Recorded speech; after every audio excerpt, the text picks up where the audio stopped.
Oh man, it's hot today. All right, guys, I'm so excited for today's video.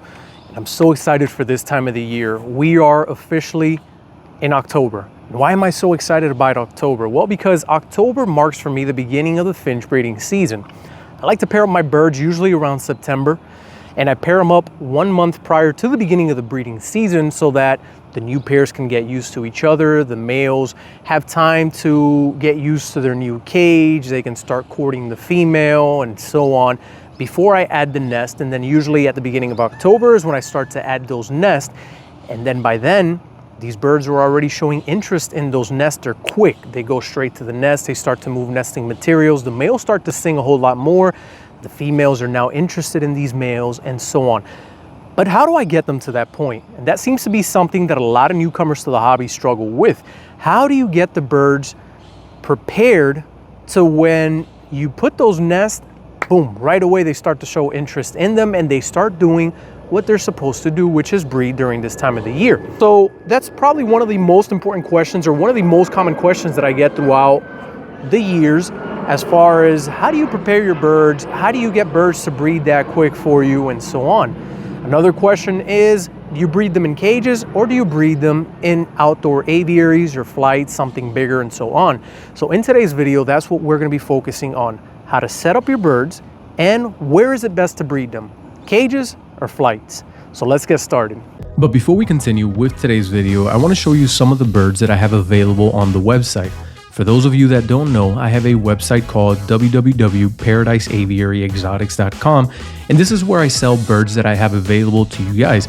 Now, unfortunately, I can only sell here within the US, so if you are outside of the US, I cannot ship to you. But if you're in the US and you need some new species for this breeding season, then make sure to go check out the website so you can see the large selection of different species of birds that we currently have there.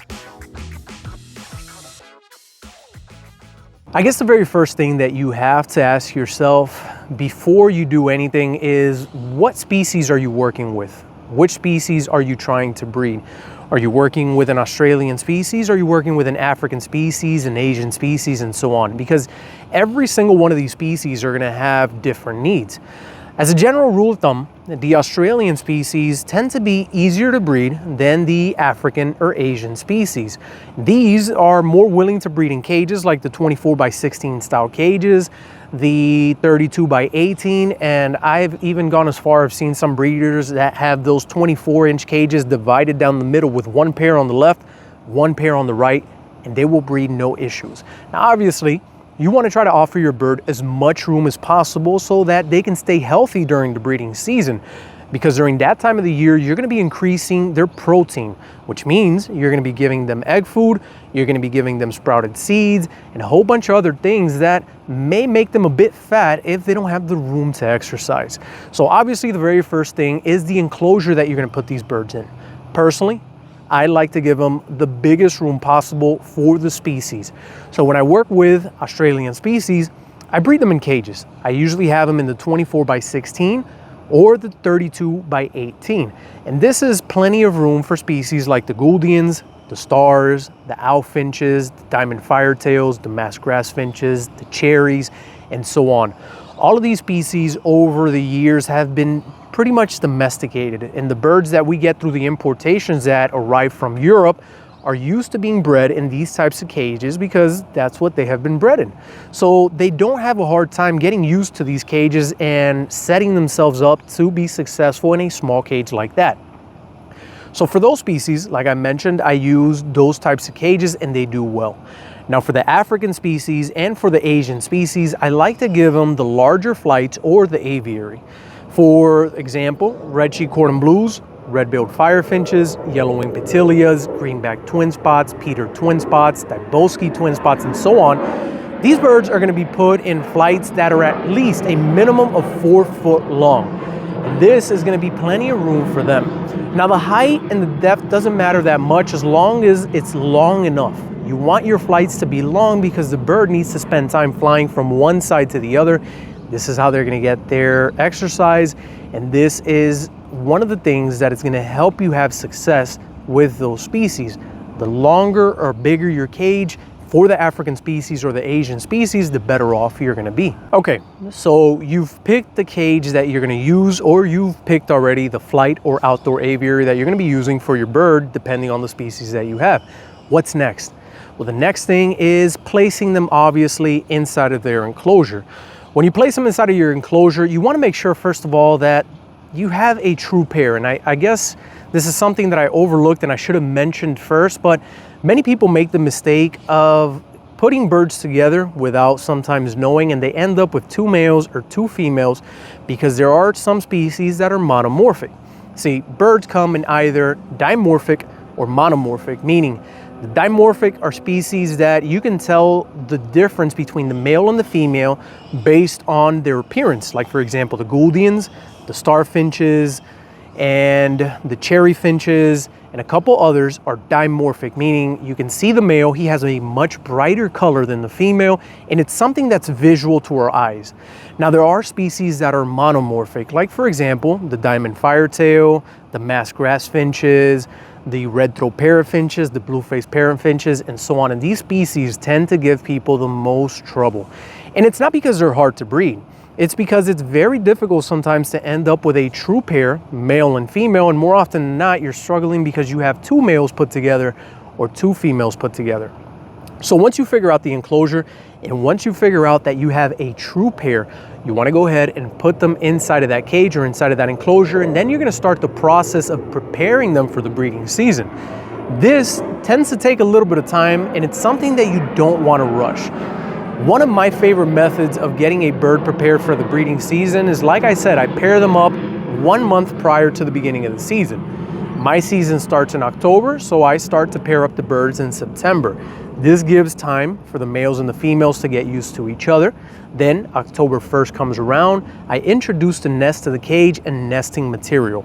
By now, this pair has been together for 1 month. During that 1 month period, I start to increase their protein little by little, and I start to incorporate breeding powders into their foods and into their water. Now, obviously, besides these powders, the other thing that I like to do is I start to incorporate egg food into their diet and sprouted seeds, and that is for the Australian species. For the African species, I do basically the same thing, but within the egg food, I incorporate freeze-dried insects that are crushed up, like, for example, mealworms, bloodworms, crickets, and black soldier ant pupae.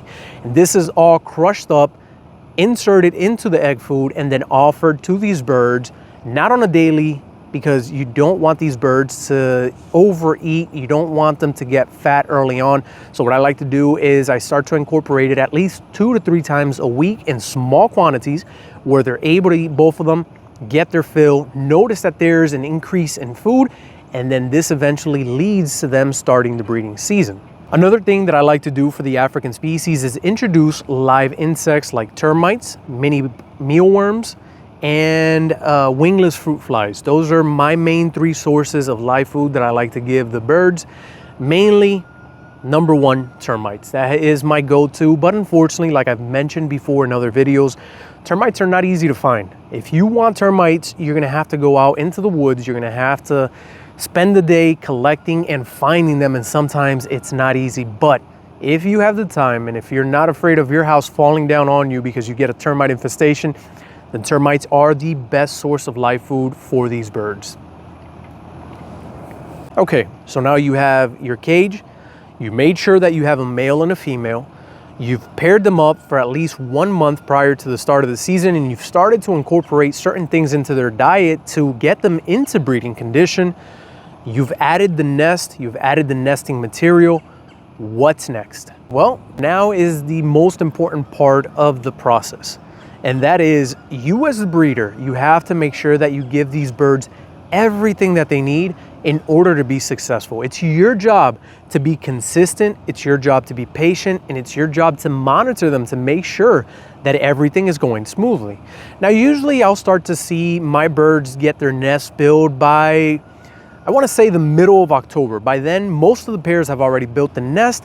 The females are going into their nest and they've started laying some eggs. This is about the time when you want to also start making sure that you're introducing a good source of calcium. Cuttlebone, eggshells, liquid in the water, liquid calcium in their water, and so on. It's very crucial for you to make sure that you give them calcium during this time, because the female, especially first-time breeders, may have a hard time laying that first egg. And the very first time is very important to make sure that they have enough calcium, because you don't want them to become egg bound and lose them so early on in the season, or as a matter of fact, lose them at all at any point in the season. So introduction of calcium during this time is very important, so make sure to do that as well. So like I mentioned, it's very important during this time to be consistent as a breeder, because the birds rely on you to be successful. See, one of the things that happens in the wild during the start of the breeding season is an abundance of food. The birds during this time is usually when the rainy season starts in most places, and there's a lot of fresh green seeds available for them. They notice that there's an abundance of food, so they start to breed because it's the right time. There's enough food to be successful at rearing chicks.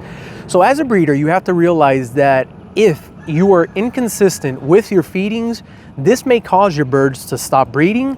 This may cause your birds to abandon the nest, or even worse, to toss the chicks. This is why it's very important to set a schedule.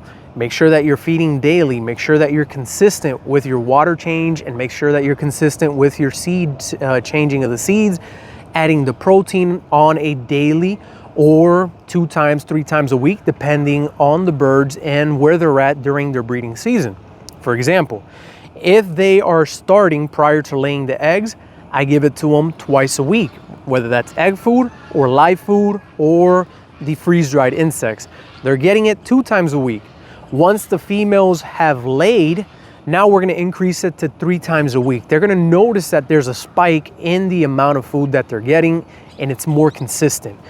As we get closer to those chicks hatching, we're gonna increase the food again to 4 times a week. And once the chicks hatch, we're gonna eventually give it to them every single day of the week, so that they can have fresh live food, they can have fresh egg food, fresh sprouted seeds, and so on a daily basis. And this is gonna allow them to have enough food to where they can successfully raise their chicks.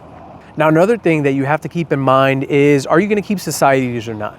Now, societies are a very important tool for aviculturists, because societies help us advance with a variety of different species that sometimes are harder to breed. Now, there are people that use the societies for Gouldian finches, star finches, owl finches, and so on, but these are all birds that, if given a proper diet, right amount of space, and you as a breeder being consistent, they will be able to raise their own chicks. Now, don't get me wrong, there are some birds that no matter what you do, they'll always toss and they'll always give you a hard time. And that's where societies come in hand. They are worth their weight in gold for a breeder, because these small little birds will raise just about anything. And I use them consistently in my aviary in order to raise some of the harder species like the Dibowskis, like the red-billed firefinches, red-cheeked cordon blues, yellow-winged petilias, greenback twin spots, and so on, because these are species of birds that no matter sometimes what you do, you just can't get it all right, and they'll go ahead and toss regardless. But keep in mind that with societies, you're also going to face an abundance of problems. Sometimes they may not want to feed the chicks because the coloration of the chicks is different. Societies usually tend to have, or usually no, societies have light colored skinned chicks like many of the other Australian species. That's why societies are very good for fostering Australian species. But when you get into the African species, these are birds that tend to be darker in color. So the societies may not want to feed them for the first couple of days. You may have to hand feed them during that time. You'll also encounter problems after the chicks fledge the nest, where the society stop feeding them a bit too early. The chicks are not eating on their own just yet. They end up dying. And then for those that do make it past those stages, they may get some sort of infection or disease that the societies are susceptible to, but it doesn't affect them. They're just carriers. They pass it on to these chicks, and these chicks end up dying later on. So just because you have societies doesn't mean that it's going to be all well, fine and dandy, and you're going to hatch a whole bunch of chicks. That's not the case. Most of the times, these societies, you're going to struggle with them as well. So it takes a lot of patience, it takes a lot of struggles, and over the years you'll start to learn how to overcome some of these problems, which there's so many of them. I would have to make a completely different video. I'm not going to talk about those in this one. I'm just trying to keep it simple as far as how to pair up your birds, how to get them to start breeding, and how to be successful with them. And we've gone over already making sure that you have the right enclosure, making sure that you have a true pair, increasing their protein slowly over time, adding the nest boxes, adding the nesting material, adding the calcium, some of these sources of vitamins like the Fertivit and the Optibreed, which is gonna bring them into their breeding condition. Now that you got all of that done, the next thing is the light hours. How much light hours are you giving these birds? Are they outside where they're getting natural light, or are they inside? Obviously, if they're gonna be inside, you need some form of artificial lighting, and you need to have plenty of light hours in the day in order to get these birds to breed. In my aviary, the lights turn on at 7 in the morning and they shut off at 8 o'clock at night. So these birds are getting plenty of light hours in order to be successful during this time. Now, after the season stops, I start to decrease those light hours to get them out of breeding condition and so on. All right, so now let's move on to the last question, which is what's better, breeding in cages or breeding in an outdoor aviary or flight? And that, I guess, all depends on your personal preferences and the species that you want to work with. There are species that will mix very well in a mixed colony in a large outdoor aviary, like many of the Australian species and many of the African waxbills. But there are some species that you can't mix in these large flights, like for example, the Dybowski twin spots and the Peter twin spots and a couple other birds here and there. They tend to be a bit more aggressive, and during the breeding season, they prefer to be alone. So you don't want to have them inside of an outdoor aviary mixed with others. But let's just say that the species that you are talking about are species that do well with others. Let's say that it's Gouldians, for example, which is a very common species that many of you guys keep. Gouldians in an outdoor aviary versus Gouldians in a cage. When you have them inside of the outdoor aviary, depending how many pairs you have, it's going to be harder for you to keep control of these birds. They're going to breed when they want to, not when you want to. It takes a little bit of time and a lot more patience to get the birds ready in an outdoor aviary versus in a cage. In a cage, you have more control over your pair. You know that there is that one male, that one female. So obviously when it comes to record keeping, it's much easier to control what comes out of that cage. You can band the chicks a bit easier and your record keeping will be better. Versus an outdoor aviary, let's say you have 5 pairs of Gouldians in there, it's going to be very difficult for you to know which pair has what, where are they laying their eggs, is the female going into one nest only, or is she switching between other nests and just laying eggs in 3 different types of nests? When the chicks hatch, you can't band them as easily because maybe you don't know what nest has chicks, and if you check, the parents might toss. When the chicks fledge, you have no idea where they came from, and so on. So as you can see, it's a lot harder to be consistent at record keeping in an outdoor aviary. So if you don't care about record keeping, if you just want to have fun and hatch as many as you can and just let them do their thing, then an outdoor aviary is perfect. But in the outdoor aviary, you're gonna have a harder time getting them to start breeding because they kind of go at their own pace. They have more freedom to mingle and interact and do what they want versus in a cage. I guess the easiest way to compare it to is, you guys know that baby boom that we had during COVID because people were stuck inside of their house? Same exact thing. You put 2 birds stuck in a cage, they have nowhere to go, no other birds to mingle with. They're gonna get down to business and they're gonna do what they're supposed to do. Versus if you have them in a large outdoor flight, they're mingling with this bird, they're doing this, they're doing that, they're having a blast. They're overall healthier because they have more room and more space, but they'll breed when they want to breed. So you have to be more patient. Another thing that you have to deal with in outdoor aviaries is birds jumping from nest to nest. Like I mentioned earlier, you may have a female lay here, lay there, lay over there. You may have a blue-faced parrot finch male that comes into a Gouldian nest and steals nesting material from there. You may have a parasitic species jump inside of its host species nest and lay its eggs and toss out the eggs of that species. So you run into a couple different problems that you may not have if you're breeding indoors in cages. You also have to worry about pests. You have to worry about different times of the years, the seasons when we're getting ready for the rainy season, how much of the aviary is going to get wet. During the winter months, you have to cover the aviary, you have to offer a heat source. So there's a lot more that goes into these outdoor aviaries and making sure that you're successful with them versus breeding indoors. All right, guys, I think I've rambled enough on this topic. Hopefully you know how to set up your birds now for the breeding season, which has already started. I'm a little bit late with this video, but I guess better late than never. Now you know my preferences as far as breeding in cages versus an outdoor aviary. I guess you have to juggle it, see what works best for you, see what you can deal with and what you would prefer. Another thing is, obviously I didn't mention it, but keeping up with an aviary is so much easier than keeping up with cages. I am technically a slave to this bird room. I have a 9-to-5 job with this bird room where I consistently have to feed everyone, give everyone water, give everyone their daily protein, nest inspections, cleaning the trays, making sure that everything is spotless so that I don't have infections in the aviary and so on.